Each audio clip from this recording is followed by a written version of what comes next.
আসসালামু আলাইকুম। যারা বলছিলেন মানুষের ঘরবাড়ি কোথায় ভাঙতেছে, আমি দু একটা পোস্ট দিয়েছিলাম, বলছিলেন গুজবের মায়েরে বাপ। এখন দেখেন এই দিক থেকে বাড়িগুলা ভাঙ্গা সব এই রাস্তার পাশে দেখছেন, বাড়িঘরগুলা সব টিনের বাড়ি, সব এই দিক থেকে ভাঙ্গে যে দেখেন কিভাবে পড়ে আছে। এই যে যারা বলছেন গুজব, ভাই গুজব ছড়াবেন না। কোথায় বাড়িঘর ভাঙতেছে লোকেশন খুঁজতেছেন, মুসাফুর ক্লোজারের এদিকে চলে আসেন, রাস্তার পাশে এরকম মানুষের বাড়িঘর দেখবেন।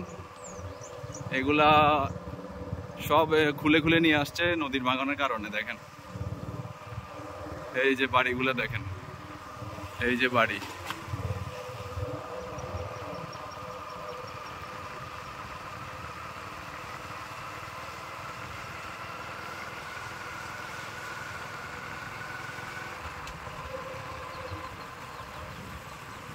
এই যে দেখেন, এগুলা মেবি কালকে অথবা আজকের ভিতরে আনা হয়েছে। এরকম অসংখ্য বাড়িঘর, অসংখ্য বাড়িঘর ভেঙে এগুলা গাড়িতে করে, ট্রাকে করে অনেক আগে নিয়ে যাওয়া হয়েছে।